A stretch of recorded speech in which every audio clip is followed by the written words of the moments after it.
Bismillahirrahmanirrahim. Assalamualaikum warahmatullahi wabarakatuh. Saya Iga Mauda Najid, kelompok 13. Nanti saya akan bersama dengan partner saya, Tazkiyatun Nufus, dan kami berdua akan membahas tentang konsep dada sesak pada surat Al-An'am ayat 125 kaitannya dengan tekanan udara. Nah, nanti kami akan membahas dari segi penafsirannya terlebih dahulu, dan kemudian dari segi sainsnya, dan selanjutnya adalah kaitan antara ayat Al-Quran tersebut, tafsir dengan sainsnya, seperti itu. Nah, sebelumnya saya akan membacakan terlebih dahulu surat Al-An'am ayat 125. Bismillahirrahmanirrahim. Faman yuridillahu ayyahdiyahu yashrah sadrahu lil Islam. Wa may yurid ayyudillahu yaj'al sadrahu doyikon harajan ka'annama yas'adu fis sama. Kadzalika yaj'alullahu rijsa 'alal ladzina la yu'minun. Barang siapa dikehendaki Allah akan mendapat hidayah atau petunjuk, dia akan membukakan dadanya untuk menerima Islam. Dan barang siapa dikehendakinya menjadi sesat, dia jadikan dadanya sempit dan sesak, seakan-akan dia sedang mendaki ke langit. Demikianlah Allah menimpakan siksa kepada orang-orang yang tidak beriman. Seperti itu. Nah, jadi di sini ada ada ungkapan menarik sekali, yaitu permisalan orang yang dadanya ini sesak dan sempit bagai orang yang mendaki langit. Nah, untuk itu saya akan menjelaskan terlebih dahulu dari segi penafsirannya, kemudian baru ke sainsnya. Nah, di sini kami mengambil 4 tafsir, 2 diantaranya dari tafsir kontemporer dan 2 diantaranya dari tafsir klasik, seperti itu. Untuk tafsir kontemporernya ada tafsir Al-Azhar karya Abu Hamka dan tafsir Al-Miyasar karya Aid Al-Qarni. Kemudian untuk klasiknya ada tafsir Al-Baghawi dan juga tafsir Jalalain. Untuk yang pertama kita bahas tentang tafsir Al-Azhar terlebih dahulu. Nah, di tafsirnya ini Buya Hamka menjelaskan tentang surat ini, bahwa ayat ini tuh menegaskan bahwa siapa saja yang dikehendaki Allah untuk memperoleh petunjuk, maka Allah jadikan dadanya ini terasa lapang dan terbuka sehingga mudah untuk menerima Islam.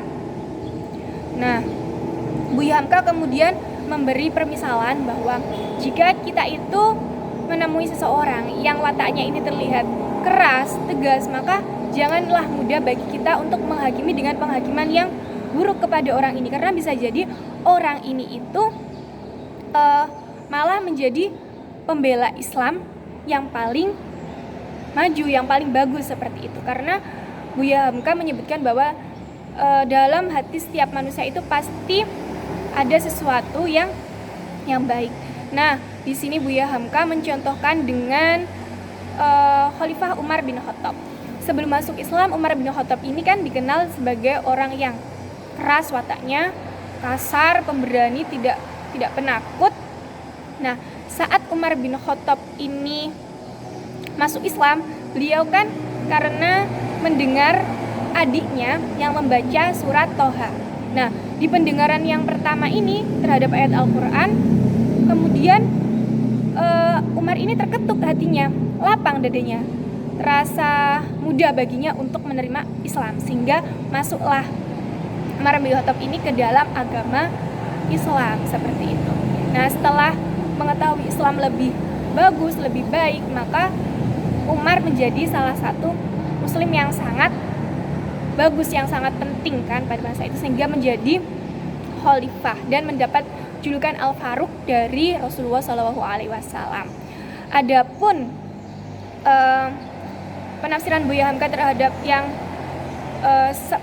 dadanya ini terasa sempit, yaitu yang Allah kehendaki menjadi sesat, Buya Hamka memisalkan dengan Abu Jahal, yang mana Abu Jahal ini sifat dan wataknya hampir serupa dengan Umar bin Khattab sebelum Umar bin Khattab masuk Islam, yaitu keras, tegas, dan ya tidak ada takutnya, seperti itu. Nah, diceritakan bahwa Abu Jahal ini telah beberapa kali secara diam-diam mendengarkan ayat Al-Quran secara sembunyi-sembunyi, tetapi tidak ada dalam hatinya terbesit untuk masuk Islam, karena memang hatinya ini sempit, terasa sempit, tidak ada hidayah yang masuk ke dalam dirinya ini. Nah, Abu Jahal ini yang sempit dadanya ini bagaikan orang yang mendaki langit.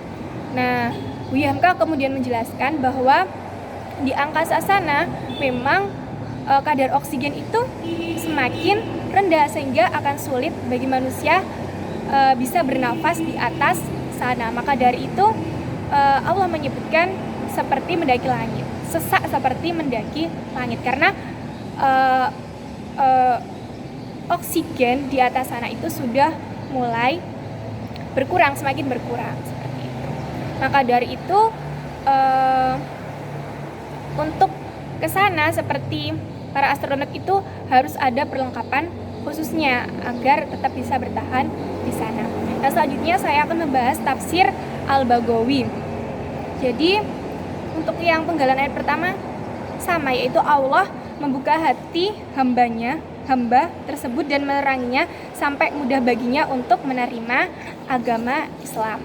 Nah, pada tafsirnya ini Al-Baghawi menyebutkan hadis. Nah, ketika hadisnya ini tentang ketika ayat ini turun, Rasulullah itu ditanya tentang apa itu melapangkan dada. Kemudian Rasulullah menjawab, yaitu apabila cahayanya itu dimasukkan ke dalam hatinya sehingga terasa lapanglah hatinya ini dan mudah untuk menerima Islam. Kemudian Rasulullah ditanya lagi, apakah ada tandanya? Rasulullah pun menjawab, orang tersebut itu selalu ingat kematian dan mempersiapkan untuk kehidupan akhiratnya yang kekal tersebut. Nah, untuk yang pembahasan yang dadanya itu terasa sesak, di sini Al-Baghawi menyebutkan beberapa perbedaan qiraah.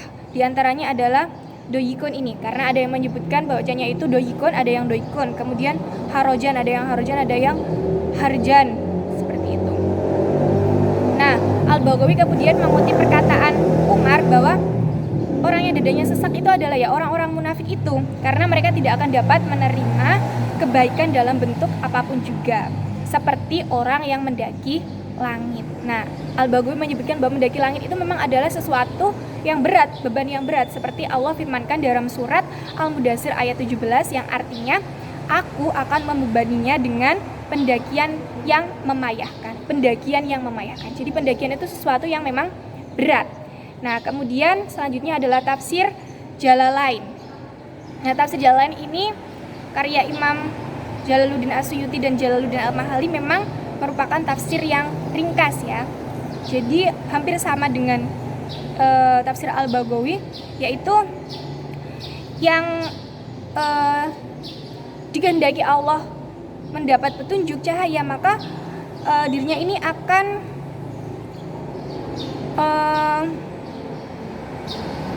mudah untuk memeluk agama Islam, untuk menerima ajaran Islam dengan cara Allah memberikan kelapangan dada ini dengan cara menyinarkan nur hidayah ke dalam dada orang tersebut, sehingga dengan sadar orang itu mau menerima Islam dan mau membuka dadanya lebar-lebar untuk menerimanya.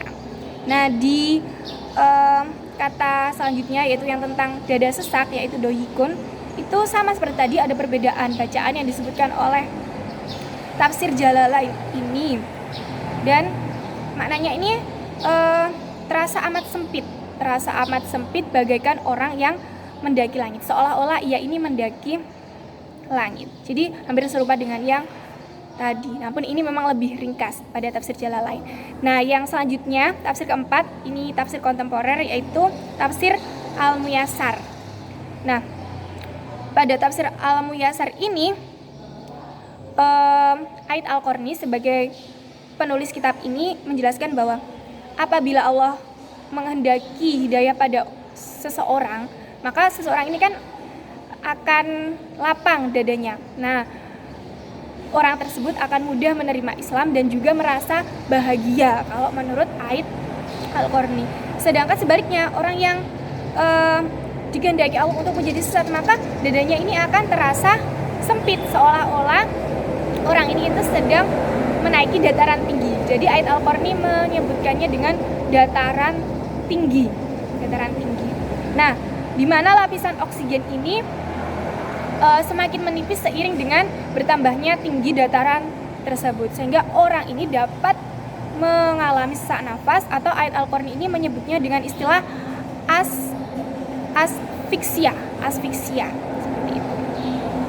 Sehingga sebelumnya seperti ini. Jadi perumpamaan kesempitan jiwa ini ditujukan seperti jiwanya orang kafir dan orang munafik yang senantiasa dirundung duka, kegalauan, kesempitan, seperti itu. Jadi sesak dadanya. Ya, demikian. Dengan demikian, barang siapa yang ingin mendapat kebahagiaan, kata ayat Al-Qarni, maka dia harus beriman, karena iman ini mengandung kesejukan hati, kelapangan dada, dan ketenangan jiwa. Nah, untuk selanjutnya selesai ya pembahasan tentang tafsir surat Al-An'am ayat 152. Selanjutnya adalah penjelasan sains terkait tekanan udara. Nah, tekanan udara itu sendiri adalah tenaga yang bekerja untuk menggerakkan massa udara setiap lapisan tertentu. Nah, tekanan udara ini juga bisa disebut dengan tekanan atmosfer bumi. Jadi ada alat khusus untuk mengukur tekanan udara ini. Namanya itu barometer. Barometer sendiri itu ada beberapa macamnya. Di antaranya ada barometer raksa, barometer air, barometer aneroid. Ya, itu. Kemudian satuan tekanan udara ini ada atmosfer, ada cmhg, juga ada bar dan juga pascal. Nah, pada tahun 1643 ada seorang ilmuwan namanya Torricelli yang menemukan barometer air raksa. Nah, dengan barometer air raksa ini Torricelli menunjukkan bahwa atmosfer itu ternyata memiliki tekanan, dan tekanan udara ini ternyata berbanding terbalik dengan ketinggian. Semakin tinggi suatu tempat dari permukaan laut, maka tekanan udaranya itu semakin rendah. Tapi kalau dekat dengan permukaan laut, maka tekanannya itu lebih tinggi, seperti itu. Nah, kondisi tersebut dikarenakan semakin tinggi tempat akan semakin berkurang udara yang menekannya. Nah, tekanan udara di permukaan laut sendiri itu adalah 76 cmhg atau 1 atmosfer. Nah, setiap suatu ketinggian itu bertambah 100 meter ya, 100 meter, maka tekanan udaranya itu berkurang 1 cmhg. Nah, kemudian pada buku yang berjudul Buku Pintar Sains dalam Al-Quran karya Nadia Toyaroh disebutkan bahwa lapisan atmosfer bumi itu bisa dibagi menjadi 3, yaitu lapisan bawah, lapisan tengah, dan lapisan atas. Lapisan bawah ini itu lapisan yang berada sampai ketinggian 3 km di atas permukaan laut. Nah, di lapisan itu manusia itu masih bisa bertahan hidup dengan baik karena kondisinya itu sesuai dengan cocok dengan fungsi-fungsi organ tubuh manusia. Nah, yang kedua lapisan tengah. Ini ketinggiannya antara 3 km sampai dengan 16 km. Nah, di lapisan ini itu kadar oksigen itu semakin berkurang. Mungkin manusia masih bisa hidup, tapi di level yang bawah-bawah. Kalau yang di atas itu sudah sulit manusia untuk tinggal di sana karena kadar oksigennya semakin berkurang. Nah, untuk yang ketiga yaitu lapisan atas tadi ada pada ketinggian 16 km ke atas. 16 km ke atas. Nah, di sini manusia sudah tidak akan bisa bertahan hidup kecuali apabila memang menggunakan alat-alat khusus seperti itu. Nah, kemudian para ilmuwan itu mengatakan bahwa manusia apabila naik ke angkasa di atas 8 km, maka sebenarnya manusia ini tuh menghadapi pada kondisi kesehatan yang akan terganggu. Kondisi kesehatannya ini akan terganggu, mengalami komplikasi seperti itu. Karena pada ketinggian itu kadar oksigen itu semakin berkurang dan tekanan udara itu menurun. Nah, di atas ketinggian ini orang itu bisa pingsan. Kenapa? Karena bisa pingsan, kemudian sirkulasi darahnya itu terganggu, pernafasannya, respirasinya itu juga terganggu, kemudian saraf-sarafnya itu juga terganggu, macet, seperti itu. Dan disebutkan juga pada ini ya, buku Miracle of di Al-Quran karya Kanarta Salaman ini, perubahan pada tekanan atmosfer itu mempengaruhi sirkulasi, menaikkan tekanan darah yang mengalir lewat vena dan arteri, sehingga keseimbangan gas-gas di dalam tubuh seperti distribusi gas dalam darah dan jaringan, terutama nitrogen, itu terganggu. Jadi banyak yang terganggu organ-organ tubuh ini sehingga manusia nggak bisa bertahan hidup di sana. Bisa bahkan bisa sampai mengalami kelumpuhan dan kematian karena ini detak jantung dan paru-parunya ini berhenti. Nah, oleh karena itu kalau kita lihat pesawat, nah apabila pesawatnya ini mengudara di atas ketinggian 12 km, maka perlu diberi tambahan tekanan sebanyak 8 kali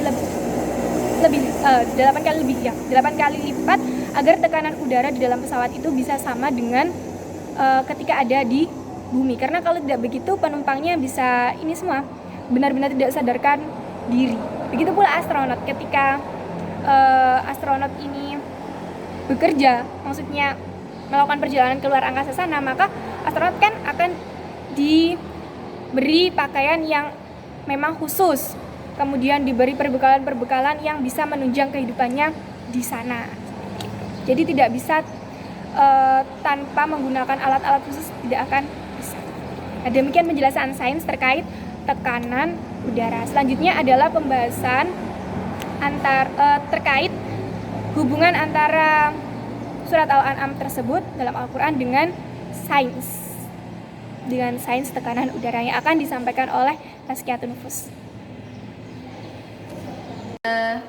Saya di sini akan melanjutkan penjelasan mengenai kaitan konsep sesak dada dalam Quran surat Al-An'am ayat 125 dengan proses tekanan udara.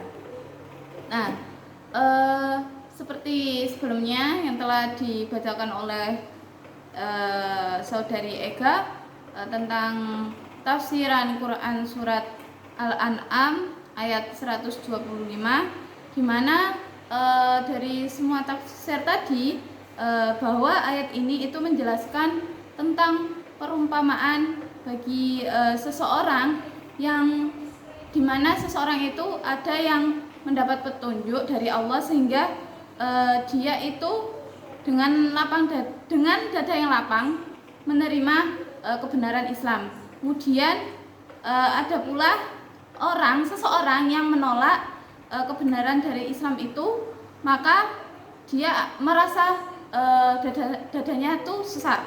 Kemudian dikaitkan dengan dalam ilmu ilmiahnya itu tentang tekanan udara, yang mana itu menyebabkan sesak dada, seperti yang disebutkan dalam Quran surat Al-An'am ayat 125.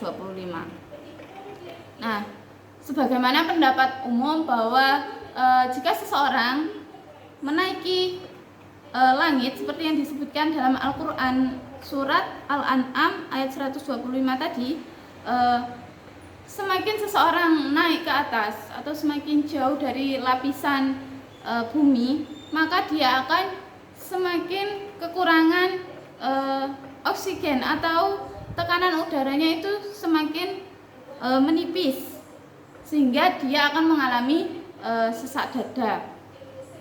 Nah, selain itu pendapat umum dalam studi kedokteran yang berhubungan dengan dunia penerbangan membuktikan bahwa jika seseorang naik ke langit, yaitu dengan melalui pesawat. Kalau zaman sekarang itu kan ada pesawat, kalau pada masa Nabi dulu kan belum ada.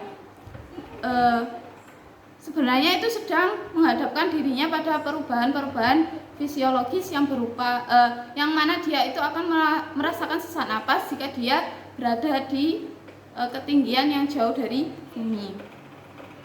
Nah, Makanya kenapa pesawat dirancang sedemikian rupa di mana tekanan udaranya itu disamakan dengan kebutuhan tekanan udara di bumi, agar penumpang-penumpangnya tadi itu tidak merasakan gejala yang mana setiap ketinggian, setiap lapisan ketinggian atmosfer itu memiliki tingkat volume udara yang atau tekanan udara yang berbeda-beda. Makanya pesawatnya didesain agar bisa menyesuaikan tekanan udara tadi.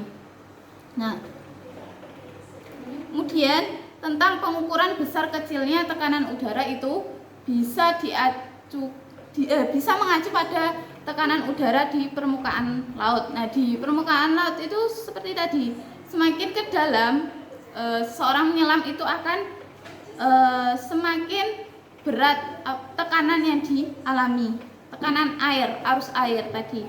Karena setiap permukaan laut sendiri, tekanan udara itu ada 1 atmosfer atau 1 atm atau setara dengan 760 mm air raksa.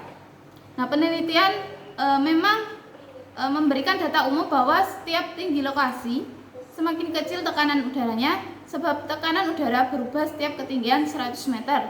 Selain bergantung pada ketinggian, besar tekanan udara itu juga bergantung pada temperatur atau suhu udara. Karena di daerah tropis fluktuasi temperatur relatif kecil, tekanan udara di daerah tropis juga relatif dari waktu ke waktu. Nah, kemudian tadi karena mengacu pada tekanan udara pada permukaan laut kan berbanding kayak diumpamakan lah, kalau di laut kan kayak kebalikannya dengan naik ke atas, naik ke bumi. Kalau di laut kan turun kalau ke langit kan ke atas.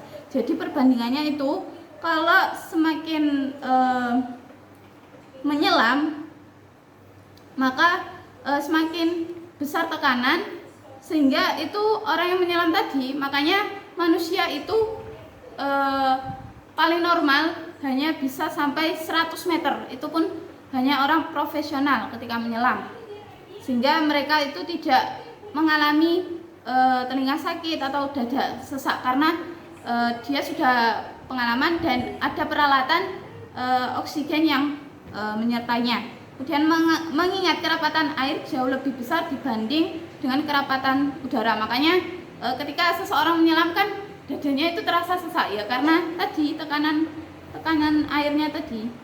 Kemudian jika sebaliknya ketika seseorang naik meninggalkan bumi, orang tersebut akan merasakan tekanan udara yang semakin kecil. Nah, itu tidak ada tekanan udaranya, semakin ringan lah ke atasnya.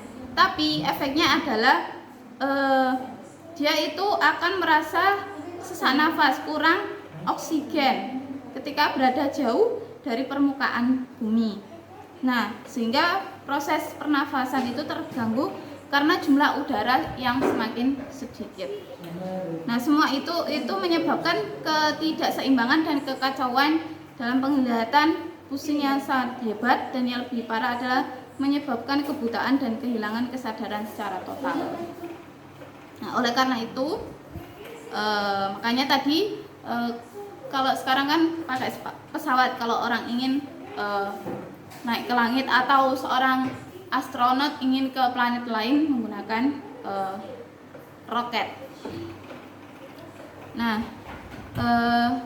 sebagaimana dalam firman-Nya bahwa barang siapa yang Allah menghendaki akan memberikan kepadanya petunjuk, niscaya dia melapangkan dadanya untuk memeluk agama Islam, dan barang siapa yang dikehendaki Allah kesesatannya, niscaya Allah menjadikan dadanya sesak lagi sempit, seolah-olah dia sedang menaiki ke langit. Itulah Allah menimpakan siksa kepada orang-orang yang tidak beriman.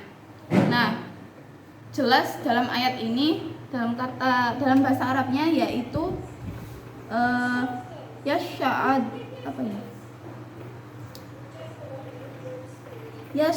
yas'adu. Nah, dari kata ini itu digambarkan bahwa ayat ini tidak hanya berbicara tentang mengenai sesaknya dada tadi, tetapi menjelaskan juga bagaimana proses atau bertambahnya sesak seiring dengan bertambahnya ketinggian seseorang di udara. Hal ini semakin menguatkan kemujizatan Al-Quran dari segi ilmiahnya. Nah, demikian yang dapat kami sampaikan tentang kaitan konsep sesak dada dalam Quran surat Al-An'am ayat 125 dengan tekanan udara. Kalau ada kurang kata atau kesalahan kata, mohon maaf dari kami. Wassalamualaikum warahmatullahi wabarakatuh.